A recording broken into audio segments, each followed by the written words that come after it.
Hello student, एक बार फिर से आपका स्वागत है। आज हम बैंकिंग का 12th क्लास का बैंकिंग संकट, बैंकिंग क्राइसिस के बारे में समझेंगे। क्या होता है बैंकिंग संकट, इसके बारे में मैं आपको सबसे पहले बता दूं। बैंकिंग संकट क्या होता है? जब बैंक पर जनता का विश्वास उठ जाता है और जनता जब अपने पैसे को बैंक से निकाल लेती है, तो इस सिचुएशन में बैंक असफल हो जाता है। बैंक के लिए ये स्थिति बहुत चिंताजनक होती है, क्योंकि लोगों का विश्वास ही होता है जो अपना पैसा बैंक में जमा कराते हैं। तो जब बैंक से लोगों का विश्वास उठ जाता है तो बैंकिंग संकट हो जाता है। तो इसमें क्या होता है, देखिए, इसके बहुत सारे कारण होते हैं, जिनमें झूठी अफवाहें भी शामिल है। लोग झूठी अफवाह फैला देते हैं। जैसा आपने अभी देखा होगा कि अभी जैसा पीएमसी बैंक हुआ है, उसकी अफवाह मची कि ये बैंक बंद होगा। उसमें से लोगों ने पैसा निकाला, लोग रोने लगे।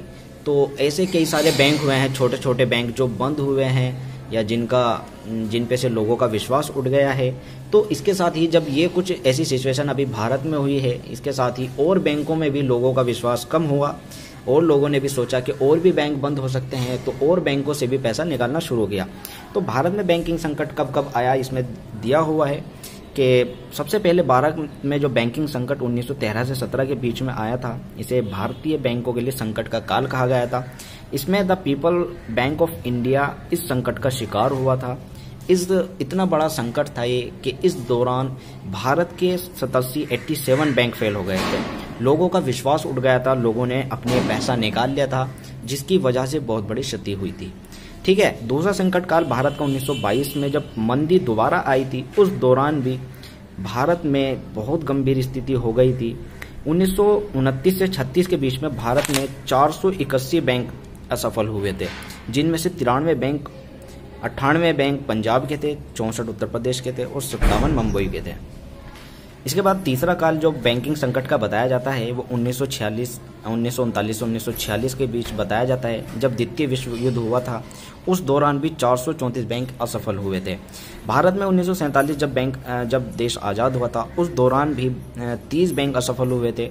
तो भारत में बैंकिंग व्यवस्था काफ़ी बार ऐसा हुआ है कि मंदी के कारण या लोगों के विश्वास के कारण असफल हुई है। इसके कई सारे कारण हुए हैं असफल होने के, जिसमें लिखा हुआ है छलपूर्ण नीति। जब कोई बैंक कोई छलपूर्ण नीति को अपनाता है तो ये सबसे पहला कारण है। असाधारण विकास। क्या होता है असाधारण विकास? बैंक स्थापित तो हो गए थे, लेकिन उनके पास साधन नहीं थे, तो इस वजह से वो नहीं टिक पाए थे। या जमा पर ऊंची ब्याज दर।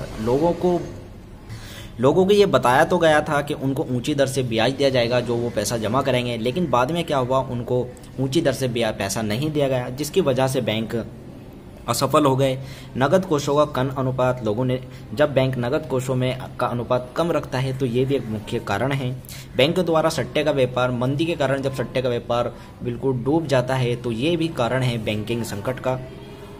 एक कुशल प्रबंध सबसे महत्वपूर्ण होता है किसी भी बिजनेस के लिए या किसी भी चीज़ के लिए। तो जब प्रबंध सही ना हो तो ये भी एक कारण हो सकता है।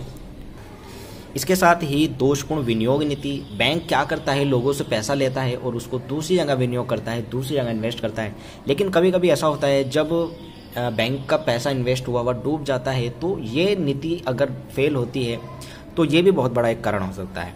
प्रतिस्पर्धा, पारस्परिक प्रतिस्पर्धा, अंशधारियों का प्रभावहीन होना, सरकार के हस्तक्षेप न करने की नीति और बैंकिंग विधान का अभाव। झूठी अफवाहें। देखिए, झूठी अफवाह सबसे बड़ा कारण है। जब लोग झूठी अफवाह फैला देते हैं तो ये भी एक बैंकिंग संकट का बहुत बड़ा कारण है। जैसे अभी भी कुछ ऐसे ही बैंकों में हुआ कि लोगों ने अफवाह मचा दी कि ये बैंक बंद होगा और लोगों ने अपनी जमा निकालनी शुरू कर दी।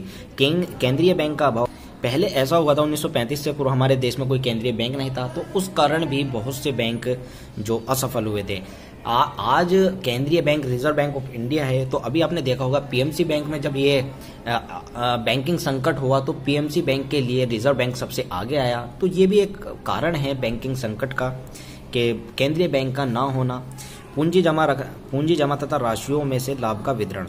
तो ये भी एक कारण है। इसके प्रभाव किस किस पर पड़े, इसमें अगर इसको हम सही से देखेंगे तो जो मध्यम वर्ग के लोग होते हैं, जो छोटी मिडिल क्लास के आदमी होते हैं, सबसे ज्यादा उन्हीं पर इसके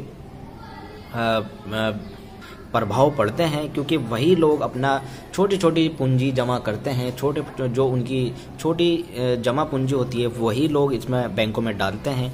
तो जब बैंक असफल होते हैं तो सबसे ज़्यादा उन्हीं पर इसका असर पड़ता है। तो दोस्तों ये था आज का हमारा वीडियो, उम्मीद करता हूँ आपके समझ आया।